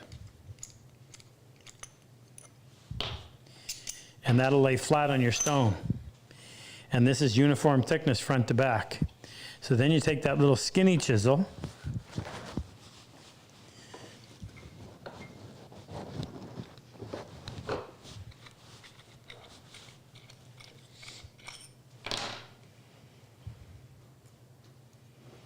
now if I was going to try to do that, I could lay it like this. I think this is what he's talking about. Well, that actually might work. Let's try it.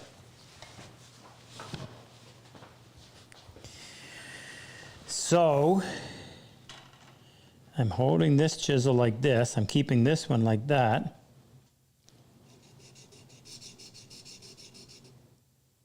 Got to keep it from riding up.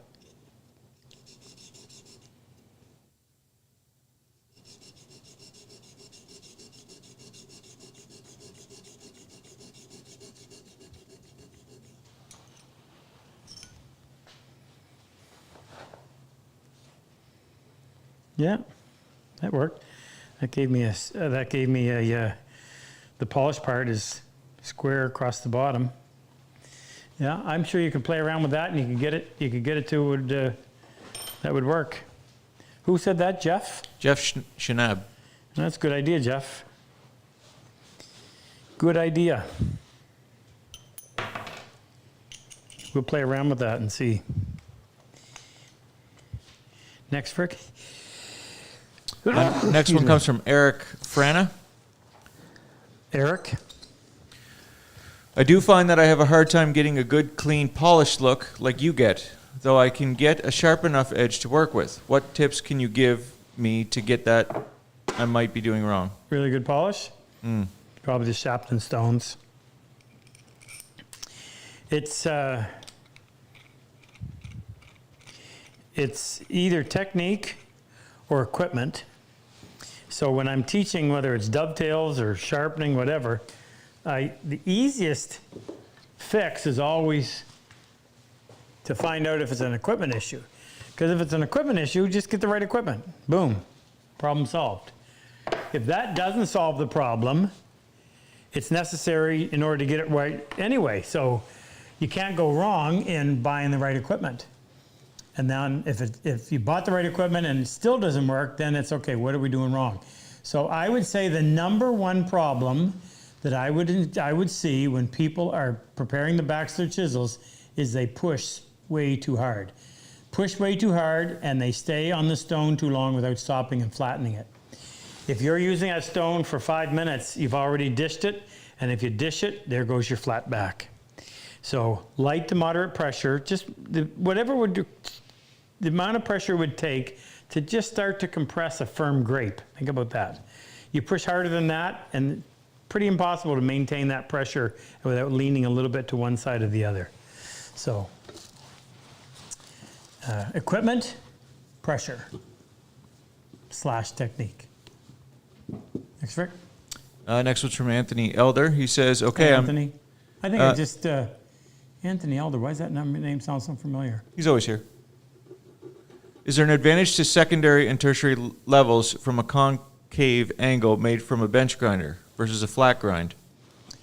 Okay, say it again, please. Is there an advantage to secondary and tertiary levels? Bevels. He probably means bevel, yeah. From a concave angle made from a bench grinder versus a flat grind? No, doesn't make any difference at all. And concave or hollow ground, which leaves a concave surface on the bevel, is just because that is the least expensive way of grinding. Flat ground, which means there's no hollow, it's the primary bevel is flat as opposed to slightly dished, is what typically you get from manufacturers, but more expensive in order to be able to do that.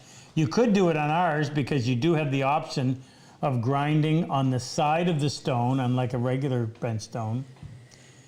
You'd have to rig something up with the tool rest, but there's the only time hollow ground is at a disadvantage is when you're talking about mortise chisels. Because mortise chisels are so thick, and especially if it's a 6-inch diameter wheel, in order to get a 30-degree bevel here, you're on a hollow ground, you're measuring from tip to here, and on a 6-inch wheel, it really hollows that out to the point where a 30-degree bevel results in a much less than 30-degree bevel out here where you need the strength. So we always tell people, if you're going to go buy a wheel, buy an 8-inch. That lessens that. And again, that's the only time it's problematic is on mortise chisels. The rest of your tools, whether it's a plain blade or a bench chisel, are so thin enough that it doesn't matter at all. Whole lot to do about nothing, really. Next, Rick. John Adams in the chat. Hi, John. He wants, trying to understand what he wants me to do, but if you can tell us whether they're bevel up or bevel down each plane, like really quick. So, for example, is the block plane up or down? Okay. So almost, I can't think of a block plane that isn't. So all your block planes are going to be bevel up. Scrub? Scrub plane is bevel down. Rabbit? Right, Frick? What's Pardon? that? Am I doing this correctly, Jake? No, he was talking about the scrub plane, and Dad said it's bevel down. I was asking to confirm that with you. Yeah, okay. Rabbit? He doesn't remember. Rabbit plane, bevel down. There's lots of different rabbit planes, but typically you're going to be bevel down. Skew? Oh, wait a minute. Hold on a second. Skew block plane is bevel up. Squirrel? Rabbiting block plane is bevel up. If it's a block plane, it's bevel up. Squirrel? Squirrel tail is bevel up. Chisel plane? Chisel plane is bevel up. Spoke shave? Spoke shave is bevel down, which is really odd because it lays so low. Next. And then planes 1. Shoulder planes are almost always bevel up. All of your bench planes, 1, 2, 3, 4, 4.5, 5, 5 1/4, 5 1/2, 6, 7, and 8 are all beveled down. Bench rabbiting plane, the 10 1/4 is beveled down, as is the 10, which just doesn't have the tilting handles. What else do we have here? The little 102 is bevel up. That covers it. How are we doing for donations tonight? Do we have any recurring donations? Only one. What? Seriously? We had a one-time donation, I think. Did we? Am I doing a bad job?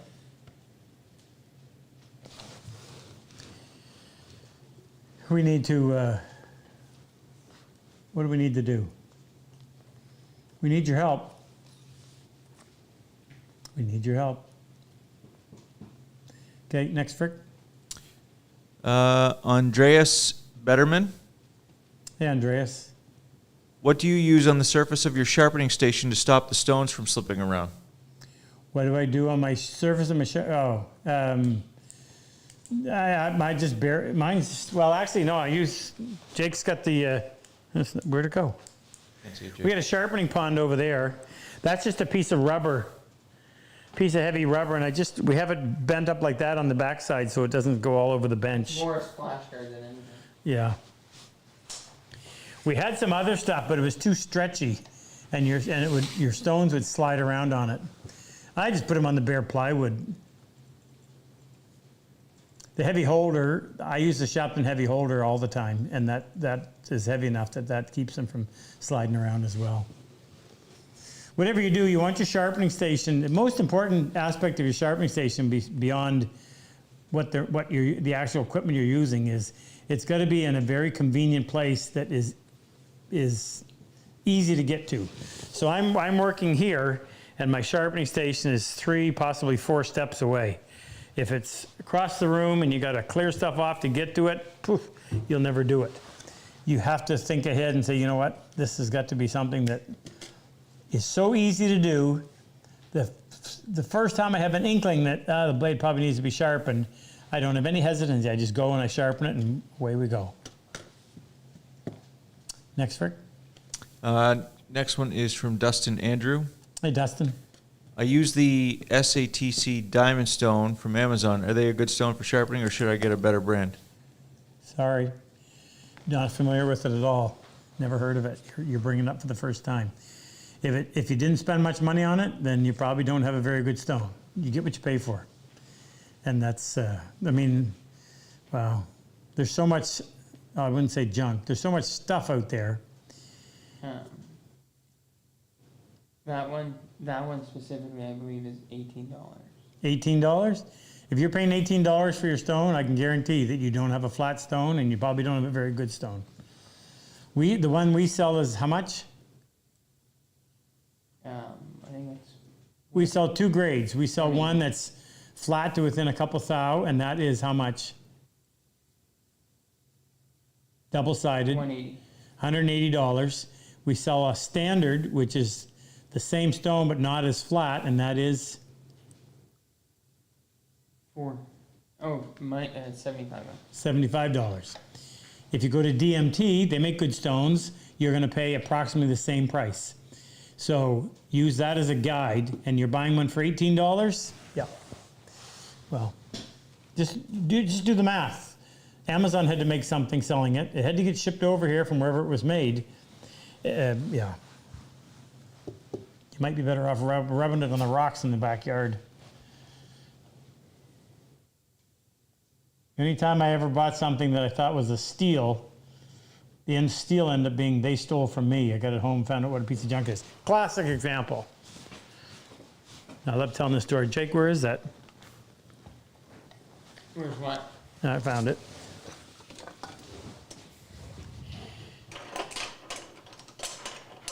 So what I'm going to show you is my favorite clamp in the whole shop, and I have lots of clamps. Been at this for a while. So there's my favorite clamp. This is a Bessie Tradesman. And what's so nice about it is it just works really well. These threads are nice and clean. It's easy to apply, lots of torque. It's smooth. This cap is pad is a solid piece of aluminum. Is it aluminum? I don't know, might be steel. I think it's steel. Right? This bar has 1, 2, 3, 4, 5, 6 serrated surfaces. So when you're in a bind and the glue is drying and you need that to grab, it grabs, doesn't slip on you. Handle's made out of wood. We wrap it so that you get lots of torque, okay? So one day I was in the hardware store next door, it was right near closing, and I saw these clamps and they had them $3 or something. This is, how expensive a clamp is this? Oh, 25-ish, I think. $25. Okay, and I would pick up 2 or 3 every time I went to a woodcraft store to teach. That's how I spread the paint out. So I come along and I see these for $3 a piece, and I grabbed a bunch of them and ran. Didn't have time to think about it because the store was closing. They were kicking me out. Just grabbed a bunch. When I got home, I realized the error of my way. So let me show you what I ended up finding. So these typically, that's not the right size, but typically they have a red cap on there and one on there. I always take that off because they slide. When I took the cap off, I was disappointed to see that instead of a solid pad like this one that spreads the pressure out nicely, it was a hollow piece of steel like that it leaves a ring on your work. The threads on there aren't nearly as clean and don't work nearly as smoothly. It does have a wooden handle. The overall fit and finish wasn't terribly impressive. And then you look here and you realize instead of having 1, 2, 3, 4, 5, 6 serrated surfaces, they only have 2. So frequently it would slip on you when you're trying to get it to bite under those tense circumstances when you're gluing up. So I took them back. I don't know why I kept one. So there's my example of, and interestingly enough, they paint them the same color scheme. Orange handle, black, and the shiny Well, they're still color. made by Bessie.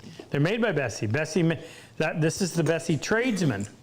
This is the Chinese knockoff that they sell to compete with everybody else who's selling $3, $4 clamps. You get what you pay for. It's as simple as that. And I can't ever remember beating that slogan. Next, Frick. One more. Yeah. Boom Boom's Wood Shop asks, are the chisels we buy at your store already sharpened and ready to go? They come to you, what would you say, Jake? 90% sharp? They come to you good enough that most people think, oh my goodness, these are all ready. Depends on where your standards are. Ours are high, so no, they're not ready. Will they cut? Yeah.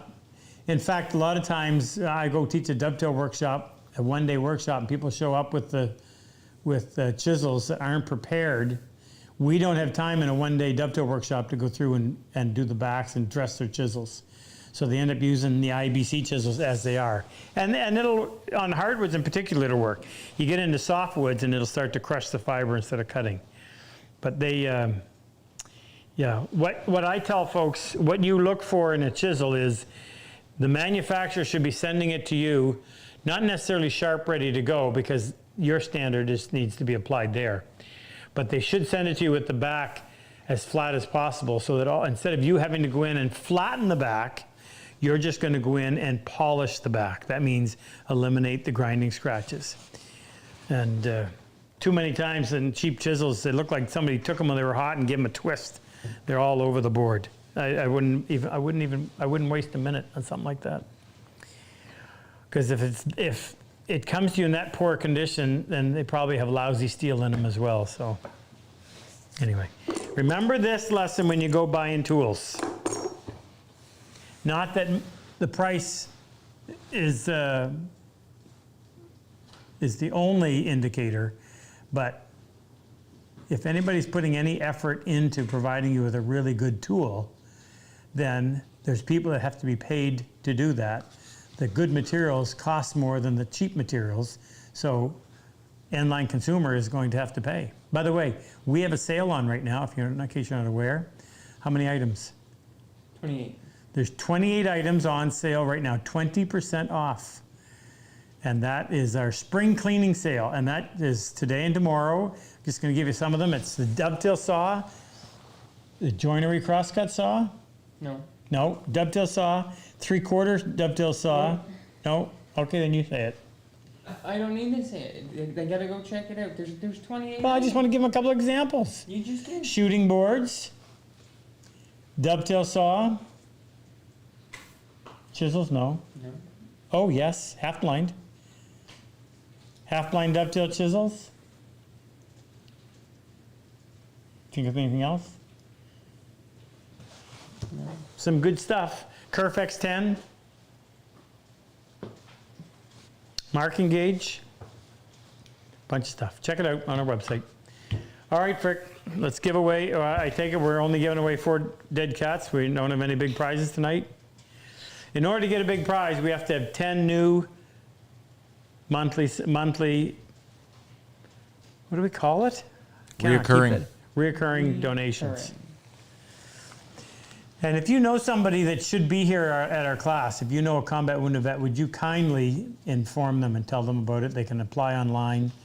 We're taking applications for the September and October class right up until when, Jake? I don't know when the cutoff is. Yeah. Well, I know it's not tonight, so you still have time to apply. All the information is on the website. You can go in and see Wall of Heroes, see all the people that have been to our class, their before, their battle rattle, which is their picture of them in the battlefield, as well as their current picture today. Frick, let's give away some stuff. Alrighty, here we go. Number one dead cat sweater. This is a sweater, in case you're unfamiliar with it. It's called a cozy fleece. It's lovely and warm. It's light as a feather, and has our Purple Heart logo on it. And thanks to Moose, who provides them to us. All right, here we go. I'm drawing all 4 at the same time. First one goes to Clint Bourgeois in Merlot, Louisiana. L.A. Yep. Clint in Louisiana. You might not want that this time of year, but it'll get cool there sooner or later. Congrats. Next up is Sharon Ivy in Idaho. Hey, Sharon, Idaho, depending on where you are, might still be cool in the evening. Number 3 is Scott Mueller in Kansas. Scott in Kansas. And Yeah. finally, Congratulations. Andrew Stanley in Orlando, Florida. Andrew in Orlando. Too hot down there for a dead cat, but in the wintertime it'll be good. You'll love it. Always send it to your Canadian relative. Is that it, Frick? We done? We are. All right. Well, thank you, folks. Appreciate you being with us. And we'll be back in 2 weeks. A lot going on here. Our class starts. Actually, let me clarify that. When's our next class? When's our next live? I'm DJing 2 weeks from today, so it can't be then. I think it's the Friday. It'll be the Friday right before the live, so 2 weeks from yesterday. All right. 2 weeks from yesterday. It's going to be on a Friday because we always do 1 hour online, 1 hour of this on the Friday before the class starts. And we do the second hour on the Thursday night of the class where you get to meet everybody and kind of get a feel for what's going on in the class. So join us. Thank you. Have a good one. See you. Wood is good.